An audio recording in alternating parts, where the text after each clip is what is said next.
ইহুদিরা অপেক্ষা করে বসে আছে।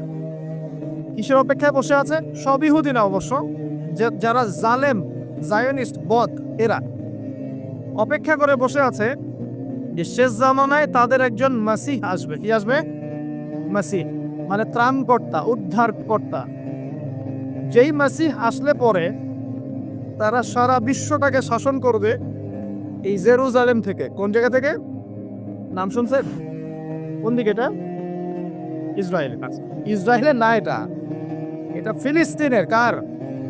এই জায়গার মালিক কে? এই জায়গার মালিক আমরা। এটা আমাদের জায়গা। 3টা মসজিদ আপনি সফর করবেন সোয়াবের আশায়, তার সবচেয়ে শ্রেষ্ঠ মসজিদ হারাম মানে মক্কায়। 1 রাকাত নামাজ পড়বেন, 1 লক্ষ রাকাত নামাজের সওয়াব হবে ইনশাআল্লাহ। 2 নাম্বার মদিনা, 1 রাকাত নামাজ পড়বেন, 1000 রাকাত নামাজের নেকি হবে ইনশাআল্লাহ। 3 নাম্বার কি? এই যে আকসা, আমরা তো ভুলেই গেছি। আকসা আমাদের, আকসা কাদের? তারা দখল করে নিয়েছে। আচ্ছা নেক, দখল করেছে আমাদের কারণেই, আমাদের দুর্বলতার কারণে। কিন্তু এই ভোগ দখল চূড়ান্ত হবে না, কারণ তারা অপেক্ষা করছে একজন মাসিহের জন্য, যেই মাসিহ আসলে পরে তারা জেরুজালেম থেকে বিশ্ব শাসন করবে। এখন কিন্তু বিশ্বের বড় বড় ডিপার্টমেন্টগুলো ওরা শাসন করে। খেয়াল করেছেন কি? আপনি যে প্রযুক্তি ব্যবহার করেন এগুলোর চাবিকাঠি ওদের হাতে। আপনি যে অর্থনৈতিক সিস্টেমটা ফলো করেন, ব্যাংকিং সিস্টেমগুলোর কথাই বলছি, এর মূল সূত্র কিন্তু ওদের হাতে, সুতা ওদের হাতে লাগাই। ইভেন আমরা যে পলিটিক্যাল সিস্টেমগুলো ফলো করি না, এগুলোর তন্ত্রমন্ত্র ওরাই দিয়েছে। যে মিডিয়াগুলো আছে বিশ্বে বড় বড়, সবকিছু ওদের হাতে। ফাইন্যান্স বলে, ফাইন্যান্স মানে বাণিজ্য, ট্রেড, এগুলো ওদের হাতে।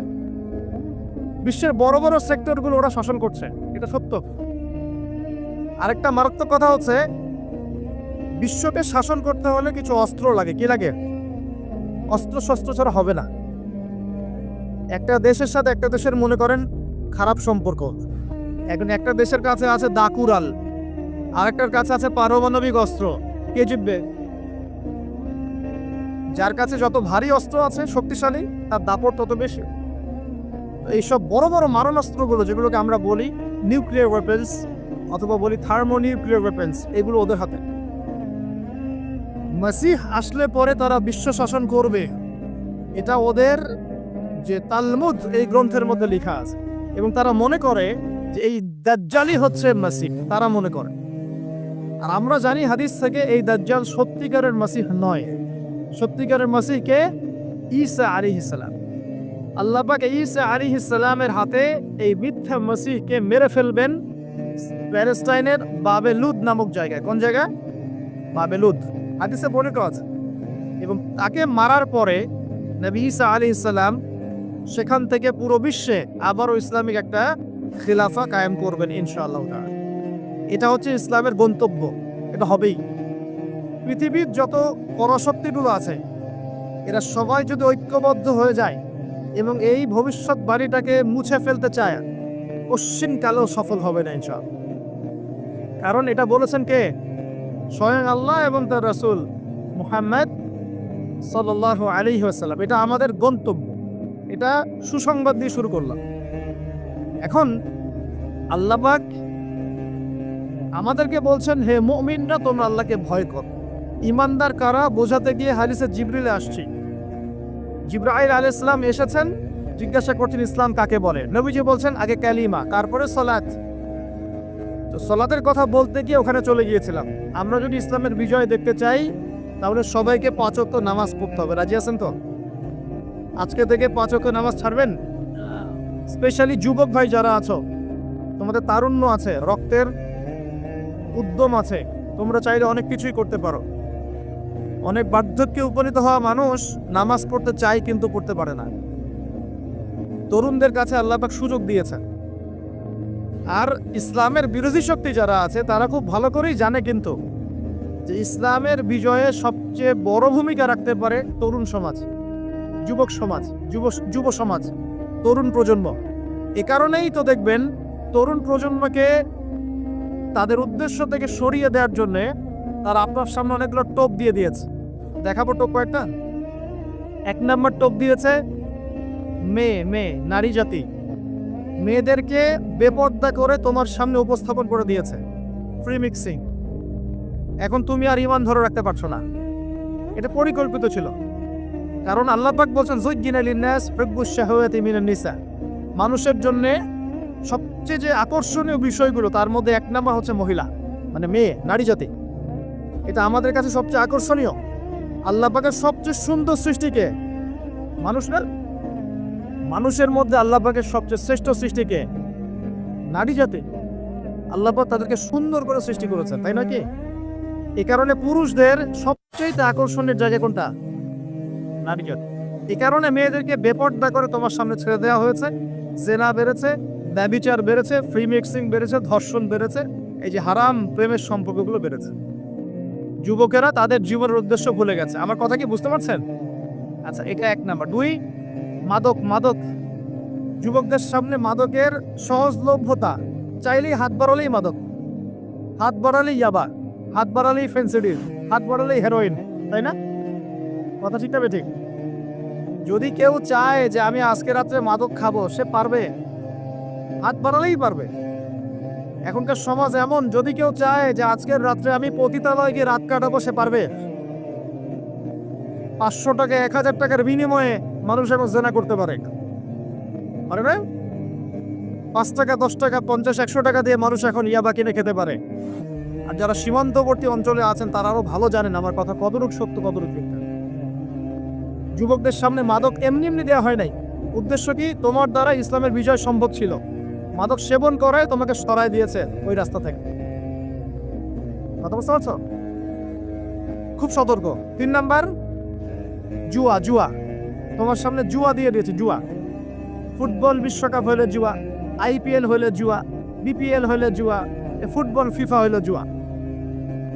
জুয়া খেলে না মানুষ। আর যে যুব সমাজ তাদের জীবনের উদ্দেশ্য জানে না, তাদের পক্ষেই সম্ভব এইসব মেসি, আর্জেন্টিনা, ব্রাজিল এইসব নিয়ে ব্যস্ত থাকা। যারা নিজেদের জীবনের উদ্দেশ্য জানে তাদের জন্য কোশ্চিনকালেও এখানে সময় নষ্ট করা সম্ভব না। দুনিয়ার জীবনটা কি খেলতামাশা?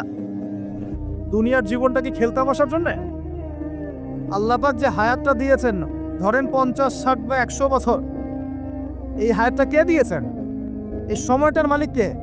তাহলে আল্লাহ যদি সময়ের মালিক হয়, আমি কেন সময় 1 ঘন্টা অপচয় করবো ওখানে বসে বসে? এই সময়টা কি আমার নাকি? সময়টা আমার বাপের নাকি? সময়টা কার? আল্লাহর দেওয়ার সময় আমি টিভি সেটের সামনে বসে বসে 1.5 ঘন্টা নষ্ট করে ফেললাম। খেললো 2টা দল, তালিবা আছে, আমি মাশাআল্লাহ। কালকে দেখলাম কক্সবাজার থেকে আসার সময় রাস্তা ব্লক, পুরা একটা দল জিতেছে, পুরো রাস্তা ব্লক,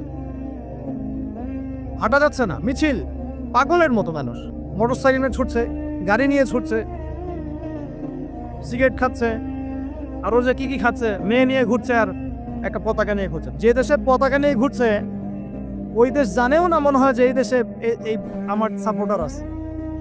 হ্যাঁ, আর খেয়াল করে দেখবেন এই আয়োজনগুলো এখন করানো হচ্ছে মুসলিম দেশগুলোকে দিয়ে। মানে মুসলমানদের অবস্থা থেকে এখন মনে হচ্ছে সুবহানাল্লাহ, যে হারাম একটা কাজকে জায়েজ করার যে কত তরিকা বের হয়েছে। এখন একটা মুসলিম কান্ট্রি জিতেছে, মানে ভাবখানে এমন যে এই জেতার ফলে আমরা ইসলামী খেলাফত কায়েম করে ফেলেছি। ভাবখানে এমন যে কুফফারদের সাথে মনে হয় যুদ্ধ জিহাদ করে বিশ্বের বুকে ইসলাম কায়েম করে ফেলেছে। ভাবখানে এমন। এই স্টেডিয়ামগুলো করতে কত কোটি বিলিয়ন ডলার খরচ করতে হয়েছে, কত শ্রমিক যে এই স্টেডিয়ামগুলো বানাতে মারা গেছে তোমরা জানোই না। কি হচ্ছে এখানে? পশ্চিমারা আসছে, এনজয় করছে, খেলাধুলা হচ্ছে। বিষয়টা কি জানেন? আমাদেরকে এই খেলাধুলার অহেতুক কাজে ব্যস্ত করে দিয়ে ওরা ওদের এজেন্ডা বাস্তবায়ন করছে। দেখবেন যখন রমজান মাস আসে তখন দেখবেন মুসলিম কান্ট্রির উপর নির্যাতন বাড়ে। যখন বড় ইভেন্ট হয়, ওয়ার্ল্ড কাপ, এটা সেটা, দেখবেন ভিতরে মুসলিম কান্ট্রির উপর নির্যাতন বাড়তে থাকে। মানুষ একদিকে তাকায় থাকে, আরেকদিকে উদ্দেশ্য সাধন করতে থাকে। বুঝাচ্ছি বিষয়। আপনার 5টা বাচ্চা আছে মনে করেন, খুব জ্বালায়, কান্নাকাটি করে, হইচই করে। আপনি মোবাইল ফোনটা বের করে দিয়ে বলেছেন, বাবা বস, তোরা 5 জন মিলে একটা কার্টুন দেখ, আমি একটু কাজটা করি। দিয়ে দিলেন, ও কার্টুন দেখছে চুপচাপ, কেউ কোনো ডিস্টার্ব নাই। বুঝতে পারছেন? আর এই যে বাচ্চাগুলো কার্টুন দেখছে না, এগুলো হচ্ছে আমরা এখন। আর ওই যে কাজ করছে বাপ, এটা হচ্ছে ওরা, পশ্চিমারা। আমার কথা কি বুঝতে পারেন? আচ্ছা, আমি সহজ করার চেষ্টা করছি। প্রিয় যুবক ভাইরা, মেয়ে তো উন্মুক্ত করে দিয়েছেই, মাদক তো দিয়েছেই, জুয়া দিয়েছে, অহেতুক এসব খেলতামাশা দিয়েছে তোমার সামনে, তোমার সময় কেড়ে নেওয়ার জন্য, তোমার হায়াত কেড়ে নেওয়ার জন্য। তোমার মূল্যবান হায়াত, যে হায়াতটাকে তুমি আল্লাহর পথে দাওয়াতের কাজে ব্যয় করবা, দিন চর্চার কাজে ব্যয় করবা, আল্লাহর ইবাদতের কাজে ব্যয় করবা, আমর বিল মারুফ নাহি আনিল মুনকারের কাজ করবা, এই সময়টা ওরা কেড়ে নিয়েছে তোমার কাছে। বুঝতে পারছো না তুমি? আবার নেশা দিয়ে তোমার ভিতরটা নষ্ট করে ফেলেছে, জেনা দিয়ে তোমার অন্তরের নূর নষ্ট করে দিয়েছে, প্রিমিক্সিং দিয়ে জেনা এবং তোমার যে পবিত্রতা, চারিত্রিক পবিত্রতা নষ্ট করে দিয়েছে। আরো দিয়েছে পর্নোগ্রাফি। বেশিরভাগ যুব সমাজ এখন বাসায় গিয়ে রাতের বেলা পর্ন দেখে। দেখা যায় সারাদিন ভালো কাজ করে, বাসায় গিয়ে রাতের বেলা পর্ন দেখে। পর্নোগ্রাফি দেখে না বা দেখে নাই কখনো এমন একটা ছেলে খুঁজে পাওয়া যাবে না। আর যখন আপনি এগুলোতে অভ্যস্ত হয়ে যাবেন, তখন শরীর খারাপ হয়ে যাবে, মন ভালো থাকবে না, আপনি একাকী গোপন পাপ করবেন, শরীর দুর্বল হয়ে পড়বে। একটা মেয়ের দিকে আপনি সম্মানের চোখে তাকাতে পারবেন না, মনে হবে মেয়ে মানেই মনে হয় ভোগের বস্তু। পর্নে আসক্ত যারা, তারা কোনো কাজে শান্তি পায় না, অস্থির। এমনকি তারা যদি বিয়ে শাদিও করে, তবু বৈবাহিক জীবনে সুখী হতে পারে না। কেন জানেন? নিজের শক্তি ক্ষমতাগুলো আগেই নষ্ট করে ফেলেছে। এবং অনেকগুলো মেয়ে যখন আপনি দেখবেন নগ্ন, তখন আপনার স্ত্রীকে আপনার কাছে সুন্দর মনে হবে না, মনে হবে এই মেয়ের চেয়ে মনে হয় ওই মেয়েটা সুন্দর, এর চেয়ে মনে হয় ওইটা সুন্দর। আর মেয়ের প্রতি সম্মান তো থাকবেই না, মেয়েকে মনে হবে একটা ভোগের বস্তু। যত বেশি পর্নোগ্রাফি বেড়েছে, তত ধর্ষণ বেড়েছে। দেখেছেন? পর্ন যত বেড়েছে, ধর্ষণ তত বেড়েছে। এমনকি ছোট ছোট বাচ্চারা পর্যন্ত রেহাই পাচ্ছে না। দেখেন না, ছোট ছোট বাচ্চা, 5 বছর 10 বছরের বাচ্চারা, মেয়ে বাচ্চাদের কথা বলছি, এদেরকেও ধর্ষণ করা হচ্ছে। যাদের ঘরে কন্যা সন্তান আছে, তারা খুবই এখন বিপর্যয়ের মধ্যে আছেন আমরা। কারণ সমাজটা তো নষ্ট হয়ে যাচ্ছে। আপনার মেয়েকে কতদিন ধরে রাখবেন? বাইরে তো পাঠাতেই হবে। বাইরে পাঠাতে দেখবেন মেয়ের সম্মান নাই, পর্দা নাই, মেয়েকে জোর করে ধর্ষণ করা হচ্ছে। বাসে, ট্রেনে, অটোতে, অমুকে তমুকে, ট্রাকে মেয়েকে ধর্ষণ করা হচ্ছে। আর প্রত্যেক ধর্ষকের তো আর ইসলামিকভাবে বিচার হচ্ছে না। হচ্ছে? যদি একটা এলাকায় ধর্ষণ হতো আর ধর্ষককে জনসম্মুখে ডেকে ফাঁসি দেওয়া হতো না, তাহলে দেখতেন যে ওই এলাকায় ধর্ষণ বাড়তো না, কমে যেত। যদি একটা এলাকার চোরদেরকে জনসম্মুখে নিয়ে এসে হাত কেটে ফেলা হতো, তাহলে বুঝতেন চুরি কাকে বল। ভয়ে চুরি করতে পারতো না। আর ভাগ্য ভালো যে এই নিয়মগুলো এখন নাই। কেন ভাগ্য ভালো বললাম? ভাগ্য ভালো কেন বললাম? কারণ এই নিয়ম যদি এই মুহূর্তে চালু করা হয়, এই মুহূর্তে যে এখন এই সেকেন্ডের মধ্যে চালু করা হয়, তাহলে অনেক বড় বড় রাঘব বোয়াল যারা আছে ওদের হাত থাকবে না। বুঝতে পারছেন না? কেউ চুরি করে সিসকা চোর বলি আমরা, না কি বলেন আপনারা? সিসকা চোর বলেন। কেউ আছে চুরি করে, পুকুর চুরি করে। সিসকা চোরকে ধরতে বলে রাস্তাঘাটে কি মাইকটা দেওয়া হয়, তাই না? মনে হয় যে নিজের শক্তি খাটানোর একটাই জায়গা চোর পিটানো। মসজিদে যদি একটা চোর ধরা পড়ে, কি মাইকটা মারে, খুঁটির সাথে বেঁধে একদম জুতা স্যান্ডেল দিয়ে। আর সামনে যে পুকুর চুরি করে বসে আছে, কিছুই করতে পারতেছে। কি কথা মিথ্যা কথা বলছে? যদি একটা মুসলিম রাষ্ট্রের মধ্যে দুর্নীতি না থাকতো না, মুসলিম রাষ্ট্র বিশ্বকে নেতৃত্ব দিত ইনশাআল্লাহ। যদি কোনো মুসলিম রাষ্ট্রের মধ্যে দুর্নীতিটা না থাকতো না, তাহলে দেখতেন ওই রাষ্ট্র অবশ্যই বিশ্বকে নেতৃত্ব দিত ইনশাআল্লাহ। এমন অনেক অমুসলিম রাষ্ট্র আছে যেগুলো অমুসলিম হওয়া সত্ত্বেও ওদের মধ্যে কোনো দুর্নীতি নাই, জানেন? আল্লাহ পাক আমাদের সবাইকে পরিপূর্ণ মুসলমান হওয়ার তৌফিক দান করুন। দেখেন, আল্লাহ পাক বলেছেন, উদখুলু ফিস সিলমি কাফা, তোমরা পরিপূর্ণরূপে ইসলামে প্রবেশ করো। এখন আমি যদি নামাজও পড়ি, আবার ঘুষও খাই, এদিকে রোজাও রাখি, আবার সুদও খাই, আবার এদিকে আমি হজমরাও করি, অন্যের সম্পদ আত্মসাৎ করি, মাপে কমও দেই, মজুদদারি করি ইত্যাদি, আমি কি পরিপূর্ণ মুসলিম? আমি কি উদখুলু ফিস-সিলমি কাফার উপর আমল করতে পেরেছি? আর আল্লাহ পাক এখানে বলছেন ওয়ালা তামুতুন্না ইল্লা ওয়া আনতুম মুসলিমুন, পরিপূর্ণ মুসলমান না হয়ে তোমরা মৃত্যুবরণই করিও না। করলে সমস্যা, পরিপূর্ণ মুসলমান না হয়ে মারা গেলেই সমস্যা। কি সমস্যা? ওই যে আল্লাহ পাক বলবেন মান রব্বুক, বলবে লা আদরি, আমি তো জানি না, কারণ পরিপূর্ণ মুসলমান হয়নি তো, আল্লাহর সাথে শিরক করেছে। আল্লাহ পাক বলবেন মা দীনুক, বলবে লা আদরি, আমি জানি না। মা দীনুক উত্তর কেমন করে দিতে পারবে? ইসলামের কিছু অংশ মানে, কিছু অংশ মানে না। ইসলামের কিছু অংশ মানে, নামাজ, রোজা, হজ, যাকাত, তাসবিহ, তাহলিল সবই মানে, কিন্তু সুদ ছাড়তে হবে, ঘুষ ছাড়তে হবে, জেনা করা যাবে না, মদ খাওয়া যাবে না, দুর্নীতি করা যাবে না, মানে না। তাহলে মা দীনুক কি উত্তর দিবে? মান নবিয়ুক, কে নবী? উত্তর কিভাবে সম্ভব? নবীর সুন্নতি তো নাই গায়ের উপরে, চেহারায় নাই, কাপড়ে নাই, চলাফেরায় নাই, ওঠা বসায় নাই, ইবাদতে থাকলেও অর্থনীতির মধ্যে নাই, অর্থনীতির মধ্যে থাকলেও সংস্কৃতির মধ্যে নাই, সংস্কৃতিতে থাকলেও সমাজে নাই। নবীর সুন্নত কি খালি ঘরে তসবিহ টেপের মধ্যেই? মানে আমরা খালি সুবহানাল্লাহ সুবহানাল্লাহ পড়বো এটাই সুন্নত, দাড়ি ছেড়ে দিব এটাই খালি সুন্নত, টাকটার উপরে কাপড় পরবো এটাই কি খালি সুন্নত? সমাজের মধ্যে সুন্নত নাই, অর্থনীতির মধ্যে সুন্নত নাই, ব্যবসা বাণিজ্যের সুন্নত নাই, চাকরি বাকরিতে সুন্নত নাই, পরিবারের সুন্নত নাই, সংস্কৃতির মধ্যে সুন্নত নাই, আর রাষ্ট্রের কথা বললাম না, ওটা বাদ দেন, ওটা এই যুগে সম্ভব না। ইল্লা মাশা আল্লাহ, যদি আল্লাহ পাক না চান। ওই দিকে আমি কথাই বলতে চাচ্ছি না, আমি সমাজ পর্যন্তই আছি, এর উপর যাচ্ছি না। প্রিয় ভাইয়েরা, যুবক ভাইদের কথা বলে আমি সামনে যাব। 1 নাম্বার কি বলেছি, তোমরা সতর্ক থাকবে মেয়ে থেকে। কি থেকে? মেয়ে থেকে 100 হাত দূরে, 100 হাত। মানে আমি বলি, পরামর্শ দেই, আমি তোমাদের ভাইয়ের মতো, ছোট হই আর বড় হই, আর আমাকে এসে আল্লামা শায়েখ এসব বড় দরকার নাই। আমি একদম তালেবে ইলম, এখানে বড় বড় অনেক আলেম ওলামায়ে কেরাম আছেন, আমি খুব বিব্রত বোধ করছি কথা বল। আমি জানি যে হকপন্থী ওলামায়ে কেরাম যারা, তারা আমাদের মতো অনলাইনেও আসেন না, ফেসবুক ইউটিউবে ভিডিও পাবেন না, এমনও আলেম বাংলাদেশে আছেন জানেন, যারা বহু আলেম তৈরি করছেন, মাদ্রাসা খেদমত করছেন। তো তাদের সামনে আমাদেরকে যখন এইভাবে টাইটেল দেন, লজ্জা লাগে, বিব্রত বোধ করি।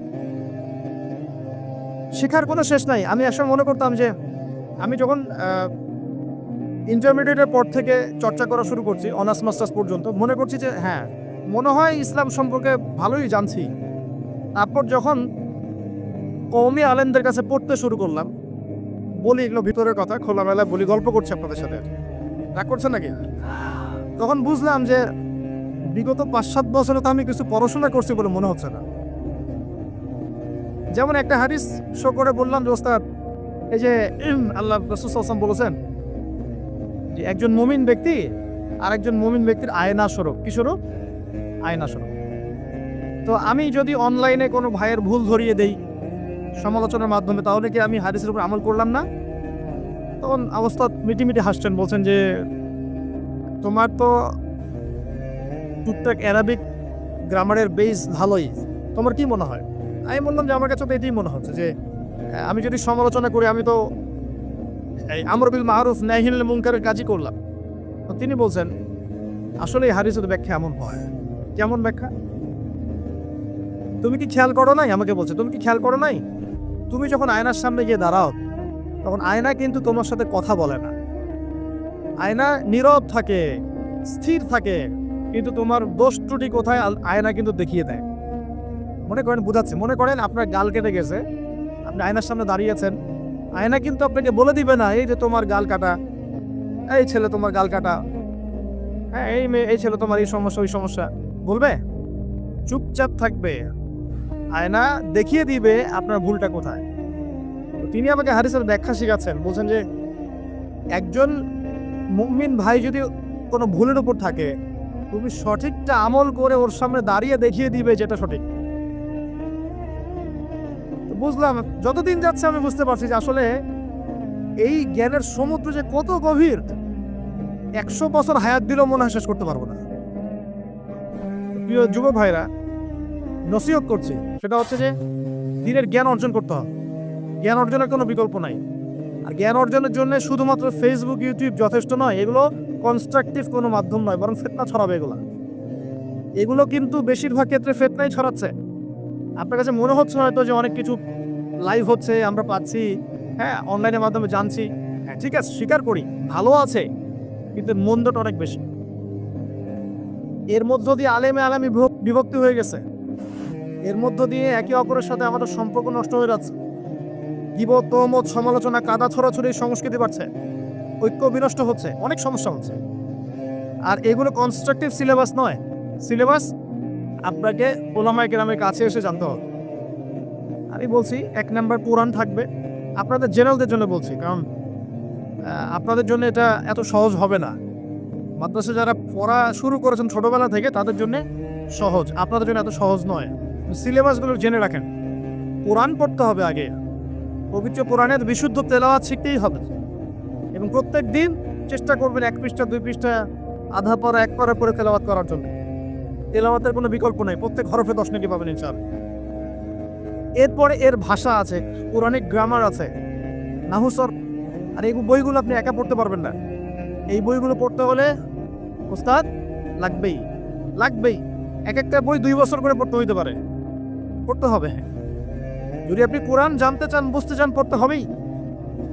আর যদি মনে করেন না আমার এত জানা বোঝার দরকার নাই, সেটা আলাদা বিষয়, তখন আপনি ওলামায়ে কেরামের কাছে গিয়ে জিজ্ঞাসা করে মাসআলা নিয়ে নেবেন।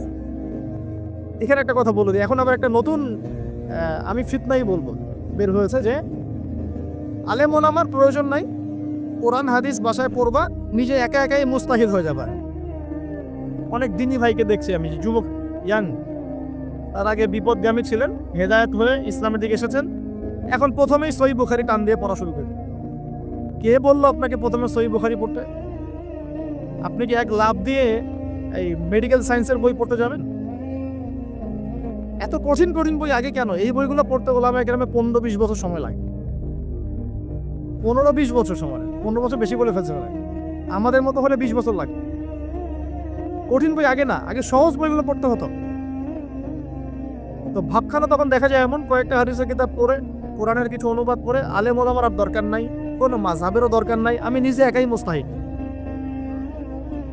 এটা একটা ফিতনা চলছে। তো আমি বুঝাচ্ছি আপনাকে, একটা মাসআলা ধরেন আপনার সামনে আসলো, মনে করেন ওই যে আমি পেপার মানি নিয়ে কথা বলেছিলাম না, কাগজের টাকা, এরপর আসছে ক্রিপ্টোকারেন্সি। কি আসছে? নাম শুনেন নাই? ইলেকট্রনিক মানি তো চলে আসছে, যে ইলেকট্রনিক মানি দিয়ে আপনারা লেনদেন করছেন না, এরপরে আসবে ক্রিপ্টোকারেন্সি মানে বিটকয়েন। এগুলো ভবিষ্যৎবাণী না, কিন্তু কিছু মানুষ মনে করে এগুলো ভবিষ্যৎবাণী। এগুলো ভবিষ্যৎবাণী না, এগুলো বর্তমান। অলরেডি পৃথিবীর কিছু কিছু দেশে চলে আসছে, হয়তোবা এদেশেও অচিরে আসবে। তো মনে করেন এখন আপনি একজন সাধারণ মানুষ, ক্রিপ্টোকারেন্সি কি জিনিস আপনি বোঝেন না। এখন আপনি একজন আলেমের কাছে আসলেন, এসে বললেন যে হুজুর, ক্রিপ্টোকারেন্সি কি জিনিস আমি বুঝি না, এটা হালাল না হারাম, জায়েজ না জায়েজ, কতটুকু রাখা যাবে না, মাসআলা দেন। এখন আমি যদি আপনাকে বলি, এই যে ভাই নেন কোরআন, এই যে তাফসীর ইবনে কাসির নেন, জালালাইন নেন, মারিফুল কোরআন নেন, এই যে বুখারী, মুসলিম, তিরমিজি, আবু দাউদ, নাসাই, সবগুলো নেন, বাসায় গিয়ে পড়াশোনা করে মাসআলা বের করেন, পারবেন? সম্ভব কি? কে পারবে? যিনি মুস্তাহিদ। আর একটা সমাজের মধ্যে মুস্তাহিদ মানুষের সঙ্গে কতজন থাকে? অল্প কিছু। বেশিরভাগ মানুষই তো অন্ধ অনুকরণ তাকলিদ করতে হবে তাকে। তখন এই যে আপনি আমার কাছ থেকে মাসআলাটা জানলেন, এই মাসআলা জেনে নেওয়াটা কি আপনার জন্য উচিত না অনুচিত? আপনার এই মাসআলা জেনে নেওয়াটা কি উচিত না অনুচিত? এই মাসআলা আমার কাছে বা আলেমের কাছে না জানলে কিভাবে শিখবেন আপনি? শেখার জন্য আপনাকে আসতে হবে না? এটাই মাযহাব। এখানে বিভ্রান্তির কোনো সুযোগ নাই যে আমি এগুলা মানি না, আমি খালি বইপত্র একা একা পড়বো, আলেম হয়ে যাবে, সম্ভব না। যখন আমরা কলেজে পড়তাম অনেক সময় মনে হতো যে হয়তো বা সম্ভব, যখন পড়া শুরু করেছি তখন দেখছি যে না, এই সমুদ্রে ডুব দেওয়া কেবল শুরু, এর তলানি খুঁজে বের করতে 100 বছর লাগবে মনে হয়, আল্লাহ ভালো জানে। আল্লাহু আকবার। দিনের জ্ঞান তো বেশি। আলী রাদিয়াল্লাহু আনহু একটা কথা বলে দেই, দিয়ে সামনে যাচ্ছি। আলী রাদিয়াল্লাহু আনহু শেষ বয়সে বলছেন, তাকে প্রশ্ন করা হচ্ছে যে আপনার কি কোনো দুঃখ আছে জীবনে? আলী রাদিয়াল্লাহু আনহু বলছেন যে আমি শুরু থেকে নবী সাল্লাল্লাহু আলাইহি ওয়াসাল্লামের পাশে ছিলাম, আমার দুঃখ নাই, তবে একটা মনের কষ্ট। কি? আমি যে জ্ঞানগুলো শিখেছি নবীর কাছ থেকে সাল্লাল্লাহু আলাইহি ওয়াসাল্লাম, সেই জ্ঞান বিতরণ করার জন্য কোনো পাত্র খুঁজে পেলাম না। কি গভীর কথা! যে জ্ঞান শিখেছি এটা বিতরণ করার পাত্রই খুঁজে পেলাম না। তাহলে পাত্র, আমরা তো পাত্র, জ্ঞান বিতরণ করবেন ওলামায়ে কেরাম। পাত্র আমরা যদি পরিষ্কার না হয় জ্ঞান কিভাবে পাবেন? সম্ভব? সম্ভব না। আরেকটা বিষয় বলে দেই, যখন আপনি জ্ঞানের চর্চায় মাঠে নামবেন, আল্লাহ পাক আপনার সম্মানার্থে ফেরেশতার পাখা আপনার পায়ের নিচে বিছিয়ে দিবেন ইনশাআল্লাহ। আর যখন আপনি জ্ঞান চর্চা করে আলেম হবেন ইনশাআল্লাহ তাআলা, আপনার জন্যে আসমান জমিনের সমস্ত মাখলুক, এমনকি সমুদ্রের নিচের মাছ, গর্তের ভিতরের পিপিলিকা, সবাই আল্লাহর কাছে আপনার জন্য ইস্তেগফার করবে ইনশাআল্লাহ। একটা হাদিসে নবীজি বলেছেন যে আকাশের চাঁদটাকে তোমরা যেমন দেখো উজ্জ্বল অন্য নক্ষত্রগুলোর তুলনায়, ঠিক তেমনি সাধারণ মানুষের উপরে একজন আলেমের মর্যাদা এমন। তো প্রিয় ভাইরা, যুবক ভাইদেরকে বলছে, স্পেশালি আজকের লেকচারটা স্পেশালি তোমাদের জন্য, এই ফাঁদগুলো থেকে বেঁচে থাকবে এবং এলেম অর্জন করবে। এলেম অর্জনের কোনো বিকল্প নাই, এবং এলেম অর্জনের জন্য সিলেবাস লাগবে। আর অনেক বইপত্র একা একা পড়তে পারবে না, আলেম ওলামাদের সংস্পর্শ লাগবেই, অন্যথায় পারবে না। এর পাশাপাশি আপনি সিরাতের বই পড়বেন, ইতিহাস পড়বেন, ইসলামিক অর্থনীতি পড়বেন, হ্যাঁ, ভূরাজনৈতিক প্রেক্ষাপটের বইগুলো পড়বেন, এগুলো ঠিক আছে। এবং জেনারেল লাইনে যেখানে পড়াশোনা করছেন এই পড়াশোনাও কন্টিনিউ করবেন, এবং আপনার প্রতিভা দিয়ে আপনার জায়গা থেকে ইসলামের খেদমত করবেন ইনশাআল্লাহ। পারা যাবে না? আল্লাহ তৌফিক দান করুন। যুবক ভাইদের সামনে এই ফাঁদ। কেন ফাঁদ? কারণ যুবক ভাইরা যদি জীবনের উদ্দেশ্য জেনে ফেলে এবং ইসলাম প্রতিষ্ঠার কাজে আত্মনিয়োগ করে, তাহলে কুফার শক্তি পালানোর জায়গা খুঁজে পাবে না ইনশাআল্লাহ। প্রিয় ভাইরা, আল্লাহ রাব্বুল আলামিন বলছেন মুমিনদেরকে, হে মুমিনরা, তোমরা আল্লাহকে ভয় করো। দেখুন, 6টা পিলারে বিশ্বাস না করা পর্যন্ত কেউ মুমিন হয় না। কয়টা পিলার? 1 নাম্বার হচ্ছে আল্লাহর প্রতি বিশ্বাস। 1 নাম্বার আল্লাহর প্রতি বিশ্বাস। 2 ফেরেশতা মণ্ডলীর প্রতি বিশ্বাস। 3 আসমানি কিতাব সমূহে বিশ্বাস। 4 নবী রাসূলগণের প্রতি বিশ্বাস। 5 পরকালের প্রতি বিশ্বাস। এবং 6 তাকদীরের ভালো মন্দের প্রতি বিশ্বাস। এই 6টা পিলারকে মনে বিশ্বাস করতে হয়, মুখে স্বীকৃতি দেওয়া লাগে, এবং কাজেও বাস্তবায়ন করতে হয়। তারপর আপনি মুমিন হবেন ইনশাআল্লাহ। আল্লাহ পাক বলছেন আমাদেরকে, এই মুমিনদেরকে, তোমরা আল্লাহকে ভয় করো, ভয় করার মতো ভয় করো। এটার ব্যাখ্যা কি? ভয় করা মানে কি? শুধু নেক আমল করা মানেই আল্লাহকে ভয় করা নয়। আল্লাহ পাকের যত নিষেধ আছে এই নিষেধগুলো ছেড়ে দেওয়ার নাম হলো আল্লাহকে ভয় করা। যদি আমি নামাজ পড়ি, প্রমাণিত হবে না যে আমি আল্লাহকে ভয় করি। হারাম ছেড়ে নামাজ পড়েন, হালাল খেয়ে নামাজ পড়েন, প্রমাণ হবে আপনি আল্লাহকে ভয় করেন। নামাজ পড়াটা একটু সহজ কাজ, কিন্তু এই হারাম রিজিক ছেড়ে দেওয়া এত সহজ কাজ নয়। রোজা রাখা সহজ কাজ তুলনামূলক, কিন্তু সুদ ঘুষ ছেড়ে দেওয়া এত সহজ কাজ নয়। তাসবিহ তাহলিল করা সহজ কাজ, কোরআন তেলাওয়াত করাও সহজ কাজ তুলনামূলক, কিন্তু ওই বোনের সম্পত্তি তাকে ফিরিয়ে দেওয়া এত সহজ নয়। অন্য মুসলিম ভাইয়ের মান সম্মান রক্ষা করা তো সহজ নয়। পরিবারে পর্দা এবং নামাজ কায়েম করা তো সহজ নয়। এবং এই সুদ ঘুষ দুর্নীতি অন্যের সম্পদ আত্মসাৎ থেকে বের হয়ে আসা এত সহজ নয়। তাকওয়া মানে কি? পরিপূর্ণরূপে ইসলামে প্রবেশ করা, আল্লাহ পাকের যাবতীয় হুকুম আহকাম মেনে চলা, আদেশও এবং নিষেধও। আল্লাহ পাক বলেন শেষে, ওয়ালা তামুতুন্না ইল্লা ওয়া আনতুম মুসলিমুন। একজন নবীর কথা খালি বলবো, বিশৃঙ্খলা করেন, একটু ধৈর্যের সাথে বসেন। আমরা খুব লম্বা আলোচনা করবো না, একটু বসেন, শেষ করে দিচ্ছি আস্তে আস্তে।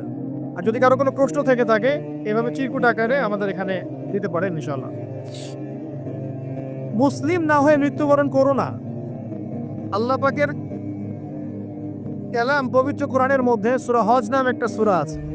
এখানে আল্লাহ পাক সূরা হজের মধ্যে ইব্রাহিম আলাইহিস সালামের কথা বলছেন যে হুয়া সাম্মাকুমুল মুসলিমিন। ইব্রাহিম আলাইহিস সালাম সেই নবী যিনি তোমাদের নাম মুসলিম দিয়েছেন। কি দিয়েছেন? আচ্ছা, ইব্রাহিম আলাইহিস সালামের 2টা ঘটনা বলবো খালি।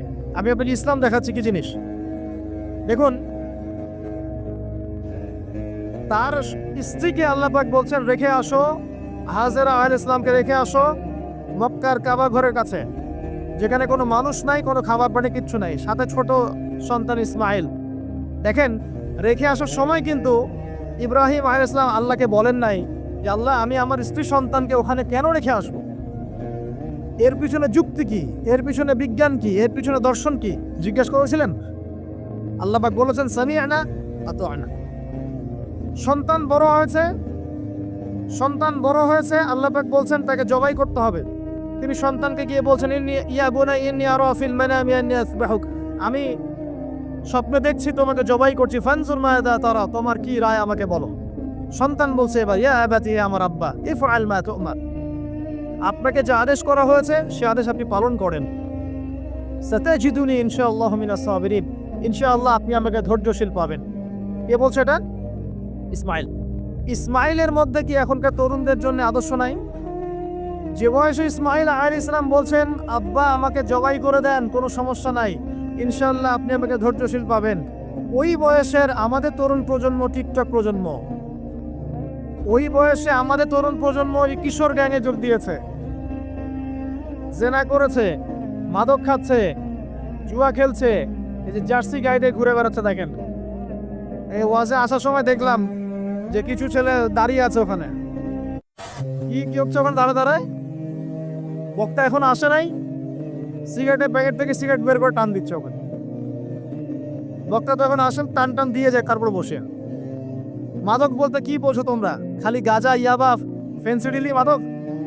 সিগারেটটা মাদক না? এই জর্দা খাই, এটা কি মাদক না? এগুলো মাদকের মধ্যে পড়ে, এগুলো ফ্যাশন হয়ে গেছে এখন। আল্লাহ পাক তোমাদেরকে এগুলো থেকে হেফাজত করুন। আমি দেখেন ইসমাইল বলছেন হে আমার আব্বা আমাকে আপনি জবাই করে দেন, যদি আল্লাহ আদেশ করে থাকেন, আমাকে ধৈর্যশীল পাবেন ইনশাআল্লাহ। মা বোনদের জন্য বলছে এর একটা কথা, দেখুন প্রিয় মা বোনরা ভালো করে শুনুন। দেখুন ইসমাইল আলাইহিস সালামকে কিন্তু তার বাবা বড় করেন নাই। ইসমাইল আলাইহিস সালাম বড় হয়েছেন মক্কায় তার মায়ের কাছে, হাজরা আলাইহিস সালামের কাছে। আর ইব্রাহিম আলাইহিস সালাম থাকতেন সিরিয়ায়, শামে, তার আরেক স্ত্রী সারা আলাইহিস সালামের সাথে। তিনি যাওয়া আসা করতেন। আর তখনকার যাওয়া আসা এত সহজ ছিল না, তখন কোনো মোটর যান ছিল না। তো দেখুন যেমন মা তেমন সন্তান। কেমন মা? হাজরা আলাইহিস সালামকে বলা হচ্ছে যে তোমাকে এখানে রেখে যেতে আল্লাহ আদেশ করেছেন। হাজরা আলাইহিস সালাম বলছেন এখানে তো কোনো পানিও নাই, কোনো খাবারও নাই, আপনি এখানে আমাদেরকে একা ফেলে যাচ্ছেন। ইব্রাহিম আলাইহিস সালাম বলছেন আল্লাহর আদেশ, কিছু করার নাই। এখন হাজরা আলাইহিস সালাম বলছেন আচ্ছা যদি আল্লাহ আদেশ করে থাকেন তাহলে ইনশাআল্লাহ আল্লাহ আমাদের হেফাজত করবেন, আল্লাহর প্রতি আমি পূর্ণ তাওয়াক্কুল করলাম। কে বলছেন? হাজরা। এই হাজরা আলাইহিস সালামের দেখেন এখানে তো কোনো খাবারই নাই, পানিও নাই, এক মশক পানি, একটু খাবার, দ্রুতই শেষ হয়ে গেল। শেষ হওয়ার পর তিনি ছোটাছুটি করছেন, সাফার মারোয়া, কোথাও যদি একটু পানি পাওয়া যায়। কি তাওয়াক্কুল আল্লাহর প্রতি, ছোটাছুটি করছেন। বাচ্চা ইসমাইল কান্নাকাটি করছে। মায়ের এই ছোটাছুটি আল্লাহর কাছে এত পছন্দ হয়েছে, যতদিন হজ থাকবে এই হাজরা আলাইহিস সালামের স্মৃতির সাথে জড়িত এই ছাই থাকবে। এবং এই ঘটনা আল্লাহর কাছে এত পছন্দ হয়ে গেল যে আল্লাহ পাক জিবরাইল আলাইহিস সালামকে পাঠিয়ে জামজাম কূপের পানি বের করে দিলেন, যেই কূপের পানি জীবনে কখনো শেষ হয় না, পানি খেলে খিদাও লাগে না। চিন্তা করে দেখেন, গ্যালন পানি যাচ্ছে, গ্যালনের পর গ্যালন জামজাম থেকে প্রত্যেক দিন। এমনকি মদিনায় গেলেও আপনি জামজামের পানি পাবেন, মসজিদে কুবায় গেলেও জামজামের পানি পাবেন। আর পৃথিবীর বিভিন্ন জায়গায় তো আমরা নিয়ে আসছি, শেষ হয়েছে? পানির স্তর 1 ইঞ্চি পর্যন্ত নিচে নেমেছে। দেখেন আল্লাহর প্রতি যখন মানুষ পূর্ণ তাওয়াক্কুল করে তখন আল্লাহর মারিফত নেমে আসে। যখন মানুষ আল্লাহর প্রতি পূর্ণ তাওয়াক্কুল করে ফেলবে তখন আল্লাহ পাক আধ্যাত্মিকত্ব দিয়ে দিবেন। এটা কি বিজ্ঞান দিয়ে ব্যাখ্যা করা যায়? একজন ফেরেশতা আসলো, পাখা দিয়ে আঘাত করলো, মাটি থেকে ঝর্ণা বের হওয়া শুরু হলো, এখনকার বিজ্ঞান বিশ্বাস করবে? কোনো যুক্তি দর্শন বিশ্বাস করবে না। এই যে মা, তাওয়াক্কুল কারিনী মা, তার গর্ভ থেকে জন্ম নিয়েছে ইসমাইলের মতো সন্তান, যে বলছে আব্বা আমাকে জবাই করতে চাইলে করে দেন, কোনো সমস্যা নাই, আল্লাহর ইনশাআল্লাহ আপনি আমাকে ধৈর্যশীল পাবেন। এই জন্য বলি আমাদের পরিবারের মায়েরা যদি হাজরা আলাইহিস সালামের মতো হতে না পারে তাহলে ইসমাইলের মতো প্রজন্ম তৈরি হবে না।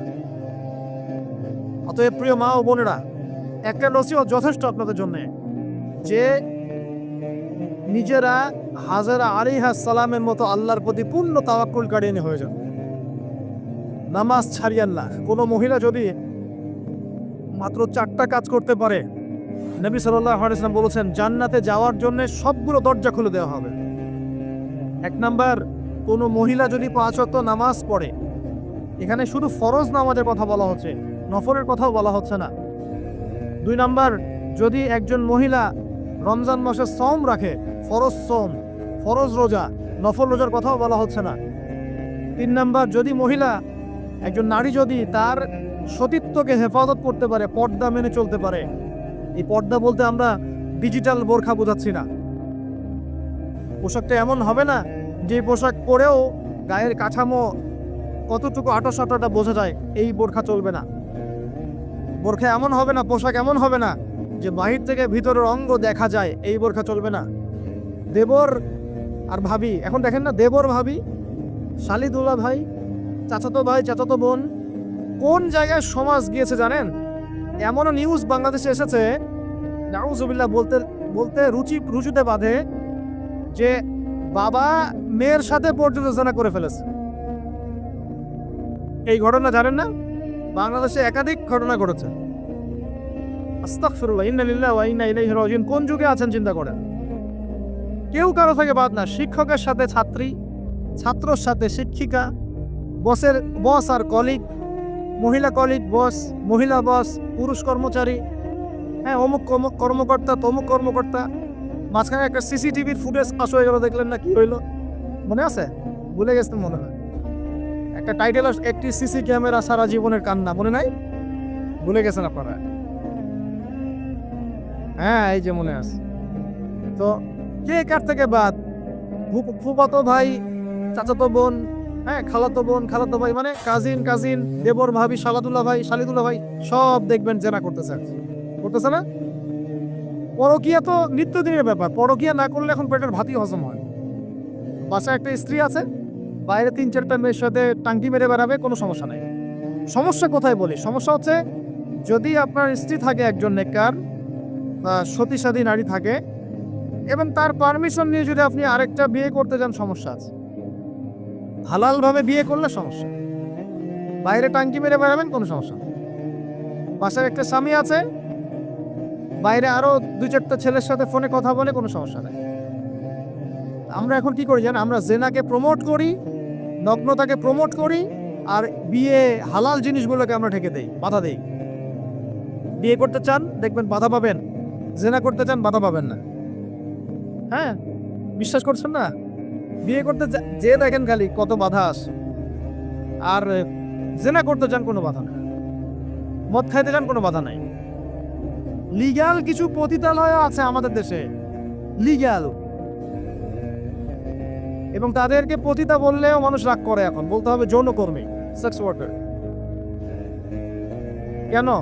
তাদের যদি এতই সম্মান দেওয়ার ইচ্ছা থাকে আমাদের, আমরা কি ওদেরকে হালাল কোনো কর্মসংস্থান দিয়ে এই পাপের পথ থেকে ফেরাতে পারি না? ঠুনকো আবেগ দেখাও মিয়া, বাইরে খালি কিছু টাকা পয়সা ইনভেস্ট করে একটা প্রজেক্ট হাতে নিয়ে এই মেয়েদেরকে, মহিলাদেরকে যদি একটা ভালো কর্মসংস্থানের ব্যবস্থা করে, ওরা কি জেনা করবে নাকি? ও তো টাকার জন্য করে, পেটের দায়ে করে। কোনো মেয়ে কি চায় নিজের ইজ্জত মানুষের কাছে বিক্রি করতে? কোনো মেয়ে চায় না। প্রিয় দিনী বোনেরা, পোশাক এই 4টা মূলনীতি মেনে চলবেন। পোশাক এমন হবে না, আটো-সাটো পোশাক চলবে না, পাতলা পোশাক চলবে না, বাইরে থেকে ভিতর দেখা যায়। পুরুষের পোশাক চলবে না, এবং অমুসলিমদের সাদৃশ্য আছে এমন পোশাক চলবে না। আপনি বাসায় কি পোশাক পরে থাকেন, আমরা এখানে তো কোনো রকম ইন্টারফেয়ার করতে যাচ্ছি না। বাইরে যদি গায়রে মাহরামদের সাথে বের হন, সামনে বের হন, তাহলে অবশ্যই আপনাকে এই পর্দা মেনটেন করে আসতে হবে। এটা ইসলামিক লস। আর আল্লাহর আইন যদি আপনি না মানেন, আপনার কবর আপনার, আমার কবর আমার। ফাযাক্কির ইন্নামা আনতা মুযাক্কির, উপদেশ দাও তুমি, শুধু উপদেশদাতা। লাস্তা আলাইহিম বিমুসাইতির, তুমি কারো প্রতি দারোগা নও। আমাদের দায়িত্ব জাস্ট প্রচার করা। বাল্লিগু আন্নী ওয়ালাউ আয়া, একটা আয়াত জানলেও খালি প্রচার করে দাও, দ্যাটস অল। ফাযাক্কির ইন্নাফাআতিদ যিকরা, তুমি উপদেশ দাও যদি উপদেশ কোনো কাজে আসে। প্রিয় ভাইয়েরা, বন্ধুদের কথা বলতে এখানে এসেছিলাম। একটা মেয়ে 4টা কাজ করলে জান্নাতে চলে যাবে ইনশাআল্লাহ। 5 ওয়াক্ত নামাজ, ফরজ নামাজ, 2 রমজান মাসের সওম, 3 নাম্বার লজ্জাস্থানের হেফাজত, 4 নাম্বার স্বামীর আনুগত্য। স্বামীর কি দেখেন, ফ্যামিনিস্ট মেয়েরা বলবে স্বামীর দাসত্ব। আনুগত্য এক জিনিস নয়, মনে থাকবে। দাসত্ব আনুগত্য এক জিনিস নয়। আনুগত্য মানে কি? আনুগত্য মানে আপনার স্বামী আপনাকে কোরআন সুন্নাহর মতো চালানোর চেষ্টা করছে, আপনি এটা ফলো করবেন, আনুগত্য। আর আপনার স্বামী যদি আপনাকে কোরআন সুন্নাহর বাইরে যেতে বলে, যদি বলে যে আসো অফিসের কলিগরা আসছে, আমার টেবিলে খাবার পরিবেশন করো, যাবেন না আপনি, আনুগত্য করবেন না। আপনার স্বামী বলছে যে সুন্দর করে সাজুগুজু করো, তো আজকে ঘুরে আসে সাজেক, ঠিক আছে, বাইকের পিছনে বসে আপনাকে নিয়ে যেতে যাচ্ছে, আপনি যাবেন না, বলবেন যে এরকম সাজুগুজু করে গায়রে মাহারামদের সামনে যাওয়া জায়েজ নাই। আনুগত্য কি? কোরআন সুন্নাহ সমর্থিত কাজে আপনি স্বামীকে ফলো করবেন, আনুগত্য। স্বামী যদি এমন কোন আদেশ করে যে আদেশটা কোরআন সুন্নাহর বাইরে যায়, আপনি এখানে কোনো আনুগত্য নাই। একটা হাদিস আছে, লা তাআতা লি মাখলুক ফি মা'সিয়াতিল খালিক, মানে স্রষ্টার অবাধ্যতায় সৃষ্টির কোনো আনুগত্য নাই। আল্লাহর অবাধ্যতায় সৃষ্টির কোনো আনুগত্য নাই। প্রিয় ভাইরা, একটা আয়াত আমাদের জন্য যথেষ্ট হবে ইনশাআল্লাহ। মুমিন আমরা মুমিন না? আল্লাহ বিশ্বাস করি কি না? ফেরেশতায় বিশ্বাস করি না? নবী রাসূল আসমানি কিতাবে, পরকাল, তাকদীরে বিশ্বাস করি তো? আমরা সবাই ইসলামের বিজয় চাই কি না? আমরা সবাই পরিপূর্ণ মুসলমান হতে চাই কি না? আমরা চাই কি না যে আমাদের সাথে সাথে আমাদের পরিবারটাও জান্নাতে যাক? আমরা চাই কি না যে আমাদের সমাজটাও ইসলামের আলো আলোকিত হোক? চাই কি না? যদি চাই প্রিয় ভাইরা, আমার 10টা নসিহত। কয়টা? 10টা, জাস্ট 10টা লাইন বলবো, আর আপনাদের ধৈর্য নষ্ট করছে না। এক, জ্ঞান অর্জনের যে কথা বলেছি, জ্ঞান শুধু অর্জন নাই, জ্ঞানের বিপ্লব ঘটাতে হবে। পারবেন ইনশাআল্লাহ? যে যেখানে পড়াশোনা করছেন করেন, কিন্তু ইসলামিক পড়াশোনা বাদ দিয়ে নয়। দিনের জ্ঞান আগে অর্জন করতে হবে, বাল্য বয়সে অর্জন করতে হবে। আল্লাহ তৌফিক দান করুন। 2 নাম্বার, প্রত্যেক দিন কোরআনকে সময় দিবেন। কি করবেন? প্রত্যেক দিন কোরআনকে সময় দিবেন। প্রত্যেক দিন মিনিমাম 1 ঘন্টা করে হলেও কোরআন তেলাওয়াত করার চেষ্টা করেন। পারবেন ইনশাআল্লাহ? 3 নাম্বার, আপনার জীবনটাকে রাসূলুল্লাহ সাল্লাল্লাহু আলাইহি ওয়াসাল্লামের সুন্নাত দিয়ে সাজাতে হবে। প্রত্যেকটা কাজ করার আগে 3 বার চিন্তা করবেন। কয়বার? 3 বার, যে এই কাজটা কিভাবে করলে সুন্নত হবে, কিভাবে করলে সুন্নত হবে না। এই রাত্রে ঘুমাবেন, 3 বার চিন্তা করবেন যে কি কি কাজ করে ঘুমালে পরে ঘুমটা সুন্নত হবে, নেকি হবে। ওযু করবেন, সূরা ফালাক নাস ইখলাস পড়বেন, আয়াতুল কুরসি পড়বেন, সূরা বাকারার শেষে 2টা আয়াত পড়বেন, 33 বার সুবহানাল্লাহ, 33 বার আলহামদুলিল্লাহ, 34 বার আল্লাহু আকবার পড়বেন। ডান দিকে কাত হবেন, আল্লাহুম্মা বিইসমিকা আমুতু ওয়া আহইয়া। ব্যাস। যদি 6 ঘন্টা ঘুমিয়ে থাকেন, 6 ঘন্টার প্রত্যেক সেকেন্ডে নেকি পাবেন ইনশাআল্লাহ। এর নাম সুন্নত। প্রতিটা কাজ সুন্নত মাফিক করতে হবে। একটা খালি কথা বলে দেই, শুধু একবার দরুদ পড়ে নাই, নবীর নাম শুনে দরুদ পড়ে নাই ইচ্ছাকৃতভাবে, তাকে নবীজি বলছেন সে ধ্বংস হোক। নবী বলছেন আমিন, মানে বদদোয়া হচ্ছে এটা। তাহলে সারা জীবন যে আমরা দাঁড়িয়ে রাখছি না, টাকুর নিচে কাপড় পরছি, হ্যাঁ, যে গোফ লম্বা করে একদম শুশুকের মতো রেখে দিয়েছি, কাটছি না, লেবাস ইসলাম না আসছে না, নামাজ পড়ছি না সুন্নাহ মোতাবেক জীবন করছি না, আমাদের কি হবে? আমরা কি নবী সাল্লাল্লাহু আলাইহি ওয়াসাল্লামের সুপারিশ পাবো? কবরে তাকে দেখালে উত্তর দিতে পারবো? পারবো ইনশাআল্লাহ। কখন? যখন আমরা পুরো জীবনটাকে নবীর সুন্নাহ মতো ঢেলে সাজাবো ইনশাআল্লাহ। সূরা আল ইমরানের মধ্যেই আছে, কুল ইন কুনতুম তুহিব্বুনাল্লাহ ফাত্তাবিউনি।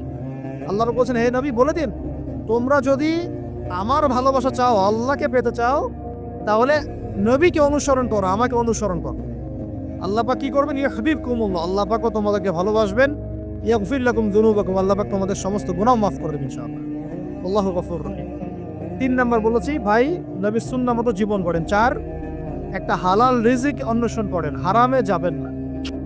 ওয়াদা করেন যে না খেয়ে মরে গেলেও হারাম রিজিকে যাবেন না। পারবেন তো ইনশাআল্লাহ? আল্লাহ পাক তৌফিক দান করুন। 5 নাম্বার, পরিবারের আদর্শ হবে জান্নাতি আদর্শ। পরিবারের মধ্যে অনইসলামিক কোনো কালচার ঢুকতে দিবেন না। টিভিটা আছে না পরিবারে, আসার মেরে ভেঙে দিবেন একদম। যদিও বা টিভির চেয়ে ডেঞ্জারাস জিনিস এখন আমাদের হাতেই থাকে। টিভি তো তাও মানুষ সবাই একসাথে বসে দেখতো, যে যার মতো দেখতে পারতো না। একটা নাটক সিনেমা দেখলেও সবাই মিলে দেখতে হতো। এখন তো ফোন, সবার ঘরে ঘরে একটা পৃথিবী, সবাই ঘরে ঘরে যে যার মতো দেখছে আর কি। টিভি ভেঙে আর কি করবা? বাদ দেন, থাক, টিভিটা ভেঙে। আচ্ছা, আর পরিবারে পর্দা থাকতে হবে। ছোটবেলা থেকে সন্তানদেরকে কোরআনের শিক্ষা দেওয়া লাগবে, তালিম থাকতে হবে পরিবারে। পরিবারে হালাল রিজিক থাকতে হবে। একটা কথা বলি, পরিবারে মেয়েদের প্রতি, স্পেশালি মেয়েদের প্রতি নরম থাকবেন, কঠিন হবেন। কারণ আমার অভিজ্ঞতা থেকে বলছি ভাই, নারী জাতির প্রতি কঠিন হয়ে কোনো ফায়দা নাই। যত কঠিন হবেন তত সমস্যা। আর এই ব্যাপারে আপনার চেয়ে আমার অভিজ্ঞতা এক ধাপ বেশি, মাত্র এক ধাপ। আচ্ছা, 5টা। 6 নম্বর হচ্ছে ইসলামিক কিছু ফাউন্ডেশন বা অ্যাসোসিয়েশন গড়ে তোলার চেষ্টা করেন। এদের কাজ হবে ইসলামের সৌন্দর্যগুলো দিয়ে সমাজ সেবা করা। পারা যাবে না? ওই যে হিলফুল ফুজার নবী সাল্লাল্লাহু আলাইহি ওয়াসাল্লাম করেছিলেন না? আচ্ছা, এটা শুধু ফাউন্ডেশন হতে হবে জরুরি না, এটা প্রতিষ্ঠানও হতে পারে, একটা মসজিদের উদ্যোগে হতে পারে, মাদ্রাসার উদ্যোগে হতে পারে, বা সামাজিক সংগঠনও হতে পারে, যার উদ্দেশ্য হচ্ছে ভালো কাজ করা। এই শীতকাল আসছে, এই শীতকালে আমরা ইনশাআল্লাহ তাআলা পুরো দেশব্যাপী, এই শীতকালে ইনশাআল্লাহ আমরা চেষ্টা করব পুরো দেশব্যাপী শীতার্ত মানুষের মধ্যে বিনামূল্যে কম্বল বিতরণ করার জন্য। পারা যাবে না ইনশাআল্লাহ? সমাজ কল্যাণমূলক কাজ করলে কি হবে জানেন? সমাজের মানুষের কাছে ইসলামের সৌন্দর্য ফুটে উঠবে এবং ওই হাদিসের উপর আমল হবে। যদি আপনি কোনো মুসলিম ভাইয়ের একটা কষ্ট দূর করে দেন, আল্লাহ পাক আপনার একটা কষ্ট দূর করে দেবেন ইনশাআল্লাহ। আপনি যতক্ষণ মুমিন বান্দা মুসলিম ভাইয়ের পাশে থাকবেন, আল্লাহ পাকও আপনার সাহায্যে আপনার পাশে থাকবে ইনশাআল্লাহ। আল্লাহ পাক তৌফিক ইনায়াত করুন, আমিন। আর কি? আমর বিল মারুফ নাহি আনিল মুনকারের কাজ করবেন। প্রত্যেক মাসে কিছুটা সময় আল্লাহর রাস্তায় দেওয়ার চেষ্টা করবেন। 1 দিন হোক, 2 দিন হোক, 3 দিন হোক, 7 দিন হোক, আপনি চেষ্টা করে আল্লাহর পথে সময় দেওয়ার জন্য। এটা 7। 6টা বললাম না 7টা বললাম?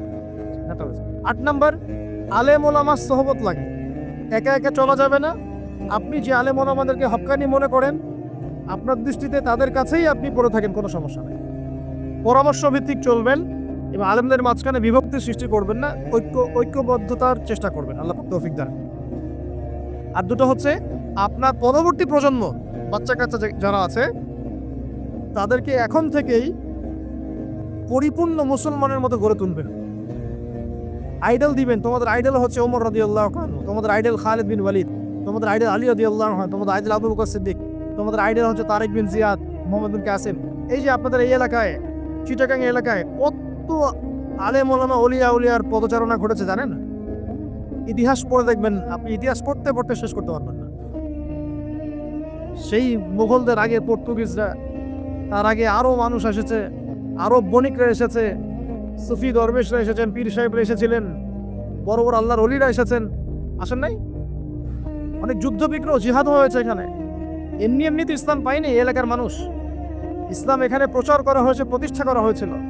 ইবনে বতুতা এখানে এসেছিলেন। হিস্ট্রি পড়ে দেখেন। তো আমাদের পরবর্তী জেনারেশনকে শেখাতে হবে আমাদের শেকড় কোনটা, আমাদের শেকড় ওদেরকে চেনাতে হবে। পারবো না ইনশাল্লাহ? আর সবশেষ কথা হচ্ছে ভাই, যে আমাদের মা বোনদেরকে খাস পর্দা রাখার চেষ্টা করেন, কোনোভাবেই যেন তাদের ইজ্জত আবরু কেউ সম্ভ্রম নষ্ট করতে না পারে। আল্লাহ পাক আমাদের সবাইকে এই আদর্শগুলো মেনে চলার তৌফিক ইনায়াত করুন, আমিন।